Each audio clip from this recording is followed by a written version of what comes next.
Good morning, students.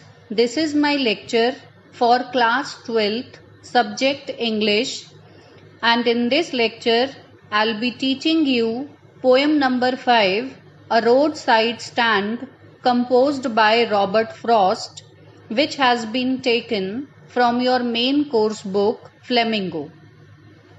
Children, in this lecture, I will tell you about the poet. I'll let you know the theme of this poem, A Roadside Stand, and then I'll be explaining the poem line by line. Children, this poet is not new to you. You know this poet as you have studied his poems in your previous classes as well. If you remember, in your class 9th, you studied The Road Not Taken, that was also composed by Robert Frost. And in class 10th, you studied Dust of Snow, Fire and Ice. These poems are also the composition of Robert Frost. And today, you'll be studying about A Roadside Stand. First of all, I'll let you know about the poet Robert Frost. Children, Robert Frost was an American poet who lived from 1874 to 1963. He was born in San Francisco and lived there till the age of 11. And when he was just 11, he moved to England, and in 1911, due to some circumstances, he sold his farm in Derry, New Hampshire, and moved with his family to England. Here he met and received the support of Ezra Pound. Robert Frost was an American poet, and his simple style of writing, realistic depiction of rural life, and constant reference to nature made him one of the most influential poets in American history. His most famous poems include Mending Wall, Stopping by Woods on a Snowy Evening, and Birches. He received the Pulitzer Prize for Poetry 4 times. Let us proceed to the theme of this poem, A Roadside Stand. Children, the poem A Roadside Stand is Robert Frost's scathing criticism.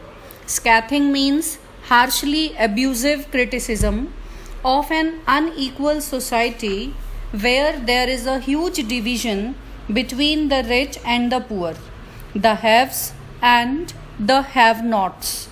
Owing to the unequal distribution of wealth, the poem depicts with clarity the plight of the poor and the complex dynamic of their existence. It also focuses on the unfortunate fact that the unequal progress and development between cities and villages have led to the feeling of distress and unhappiness in the rural people. The poem begins with the lines, The little old house was out with a little new shed in front at the edge of the road where the traffic sped. A roadside stand that too pathetically pled. Children, in these lines, the poet says, a poor farmer had put up the shed at the edge of the road. In the very first line, he writes, the little old house. The little old house is of a farmer who had put up the shed at the edge of the road, and it is written, his little old house was out with a little new shed. Means he had extended a part of his house that was a little shed. And in this line, he creates the imagery of an impoverished farmer's home and a roadside stand that he has set up. And this little new shed is set up in front of his house, which is on the edge of the road. Then the poet says, a roadside stand that too pathetically pled. Pathetically means miserably. Pled. Pled is the second form of plead. Plead means to request. So here the poet says, that the old farmer, a poor farmer, had put up the shed at the edge of the road that was in front of the edge of the road from where the traffic speedily go away, and this roadside stand is put up to make a request to the traffic that speedily moves from there. The poet writes, it would not be fair to say for a dole of bread, but for some of the money, the cash, whose flow supports the flowers of the cities from sinking and withering faint. Children, in these lines, the poet says that roadside stand which has been put up at the edge of the road by a poor farmer is not asking for a dole of bread. Dole of bread means it's not requesting people to stop there to donate some bread to them. He says it would not be fair, it would not be justified if you say that roadside stand had been put up to demand some or to ask for some bread, some livelihood from the people passing from there. But that is asking for some money, because that is not put up for pleading those rich people to pay them without getting anything from there. But they are sitting there with something to sell. Therefore, he says that is for some of the money in cash. And you know, the cash support, the flow of the cash supports the flowers of cities from sinking and withering faint. In these lines, the poet says, just as flowers are kept from withering with extra care and nurturing, similarly, extra cash flow helps cities to bloom and flourish. And how does money sustain cities? Money in the cities, always in excess, brings luxurious benefits to them. Okay, then the question arises, what does the peasant yearn for? What does he desire for? So that peasant who has put up the stand is desiring for some of the city money to sustain him better and liberate him from his hand to mouth existence. Okay, so this is the meaning of these lines. The poet stresses that the peasant does not want bread or the basic amenities of his life, but he wants a source of alternate income apart from his trade.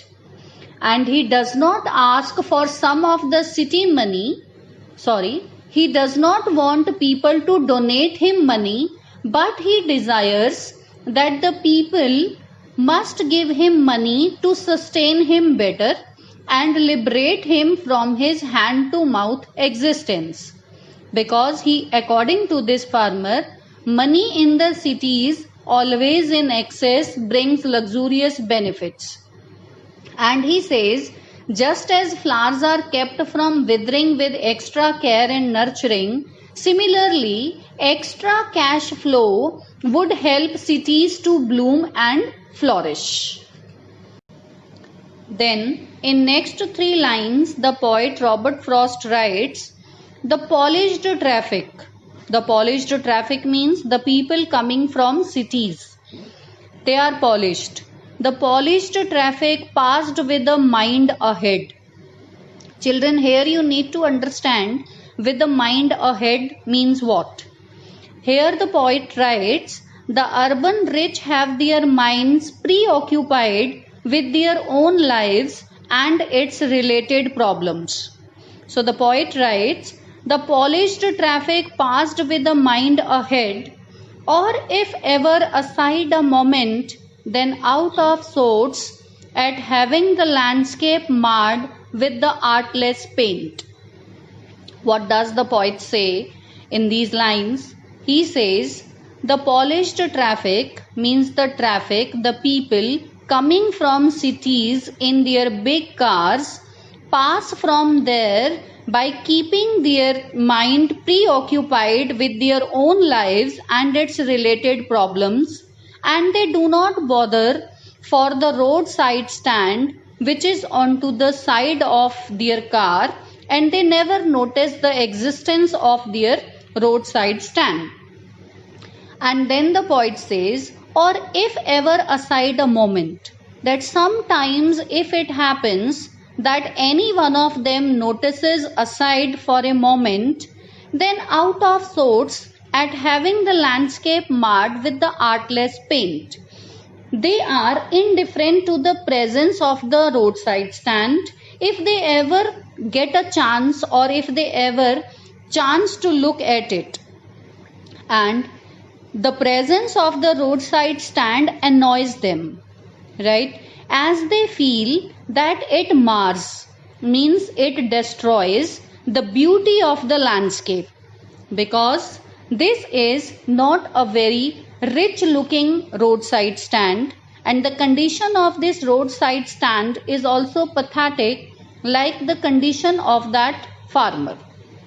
Therefore, the presence of this roadside stands actually annoys the polished traffic that passes from there by keeping their preoccupied mind with its own lives and related problems. And if any time they look at a sight, a moment for a minute or some time, then the presence of this roadside stand annoys them, as they feel that it mars, it destroys the beauty of the landscape. Now we will proceed to the next lines, in which the poet writes, of signs that with N turned wrong and S turned wrong, offered for sale wild berries in wooden quarts, or crook-necked golden squash with silver warts, or beauty rest in a beautiful mountain scene. Children, here you need to understand what do N and S turned wrong symbolize here. Children, these inelegantly painted signposts and other rustic signs are a source of annoyance to the urban rich, where there are symbols placed somewhere near the roadside stand. N means north, S means south. That also annoys that polished traffic, because they are turned wrong and they are conveying a wrong message of their direction.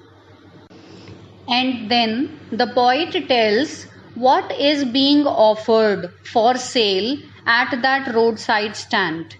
That roadside stand offers for sale some wild berries, right? Wild berries that are put up in a wooden quart, right? They are in a wooden container kept by the farmer. And then he sells crook-necked golden squash, right? With silver warts, with silver covering on the golden squash, which has a crook neck, that is also sold by the farmer. And then, or beauty rest in a beautiful mountain scene. Here I will tell you what does it mean. First, the poet says, the roadside stand sells some homegrown produce like wild berries, crook-necked golden squash, which is covered with silver warts, and amateur paintings of the mountain scene. These are the things which are offered by the farmer for selling at that roadside stand. And then the poet says, what is the meaning of beauty rest in the mountain scene? This probably refers to a scenic painting made by the inhabitants of the roadside stand to sell to the rich people. Then the question arises, what qualities of the offered articles make them unfit for its sale? The articles which are for sale at that roadside stand are wild and lack the polish of similar articles available in the cities. Thus, these articles hold no appeal for the urban rich, therefore they drive very fast from there. Right? So the poet in these lines says, what is being offered by the farmer at the roadside stand and why the people do not like to stop there, and what is the quality of that offered articles which make it unfit for sale. Now we will proceed to the next lines. In these lines the poet writes, you have the money, but if you want to be mean, why keep your money and go along? The hurt to the scenery wouldn't be my complaint so much as the trusting sorrow of what is unsaid. Here you need to understand what does the poet want to say. He says that rich behave meanly with the poor. He says you have the money. Here you refers to the city dwellers. He says that you have the money, but if you want to be mean, why are the rich behaving meanly with the poor? When the rich city people refuse to buy anything from the roadside stand, the poor peasant feel dejected and angry. They ask the city men to keep all their money with themselves and leave, because they understand that these rich people are no more willing to purchase anything from their roadside stand. Right? Therefore, the attitude of the rich make the poor angry and they feel dejected, and then they ask the city men to keep all their money with them and go along with your money. From where you came, go back to that very side only. Then the hurt to the scenery wouldn't be my complaint. Here the poet writes, the rich have hollow complaints such as hurt to the scenery. They are unable to understand the concern of the poor and their core level struggles, but they keep them hurting by saying that the quality of the scenery which is being sold is not of a good quality. Right? Then he says, so much as the trusting sorrow of what is unsaid. What is trusting sorrow?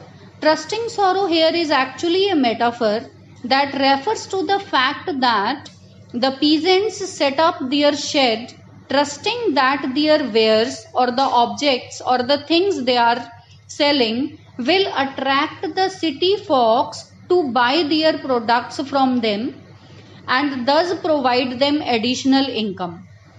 However, they are filled with sorrow when no one shows any interest in the articles sold by them for the rich. So that is so much as the trusting sorrow. So trusting sorrow is a metaphor that refers to the fact that peasants are really feeling bad that no one stops to purchase the products that they are kept to sell to the city dwellers there in roadside stand. And now the poet says that trusting sorrow of what is unsaid. Now what is left unsaid by the poor? The poor wait in hope, expecting the rich to fulfill their promises. Gradually, their hopes give way to the bitter realization that the promises of the rich are not meant to be fulfilled. So why the poet writes, what is unsaid? Here the poor wait in hope, expecting that the rich people would stop to fulfill their promises.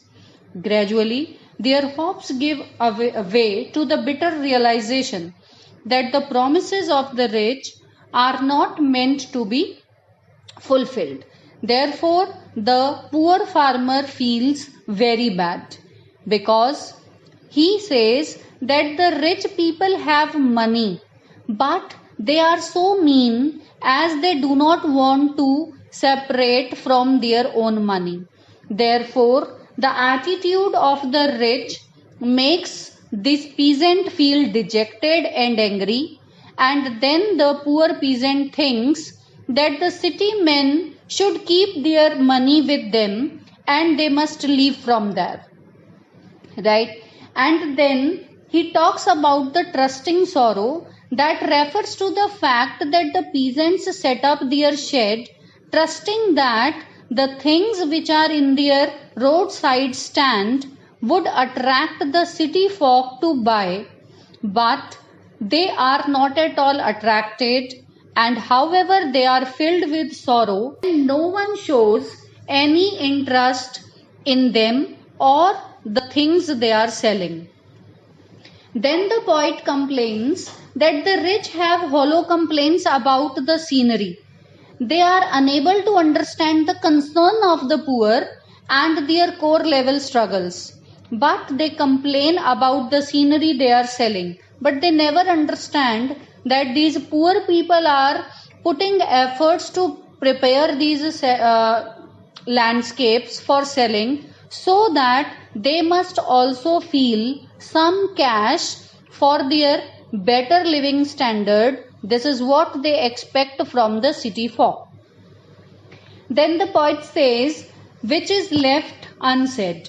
Here the poet waits in hope, expecting the rich to fulfill their promises. And he says, gradually their hopes give way to the bitter realization that the promises of the rich are not meant to be fulfilled. So, this was the complete explanation of the poem from stanza 1 to stanza 5. And in my next lecture, I will explain you from stanza 6 onwards till end. Now, in a nutshell, I must tell you what I have taught you.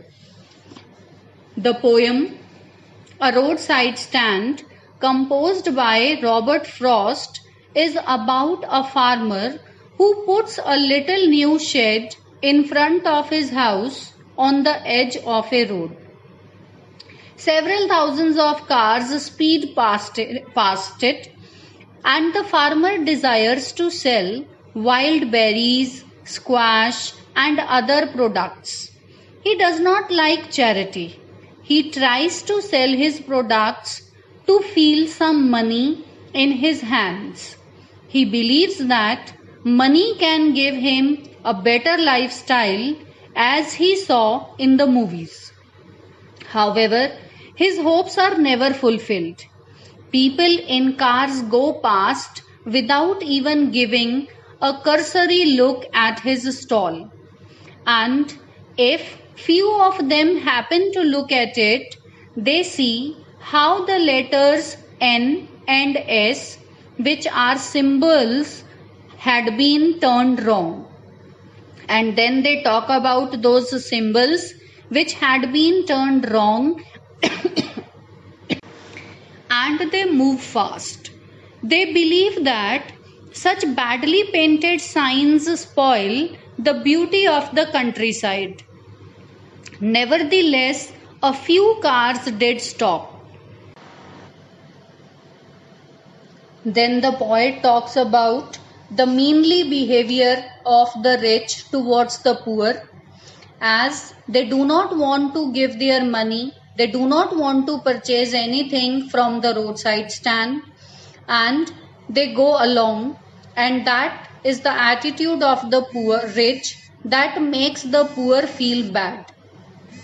And the poor feel dejected and angry, and then they complain that they are unable to understand. The rich people are unable to understand the concern of the poor and their core level struggles, but they do not think to keep their promises, and their hopes give away to the bitter realization that the promises of the rich are not meant to be fulfilled. So this was the complete explanation till stanza 5, which I have given you in this poem. And now we will proceed towards homework. So children, I hope those who are attentive enough while attending the lecture would have understood this poem in a better manner, and on the basis of your understanding, I expect the summary of this poem explained till now is to be done in your Fair English notebook. All of you are supposed to summarize the poem of Robert Frost, The Roadside Stand, from the beginning till stanza 5. It is taught in this lecture in your Fair English notebook, and in my next lecture I will proceed further with the explanation of the poem. By the time, thank you. Have a nice day.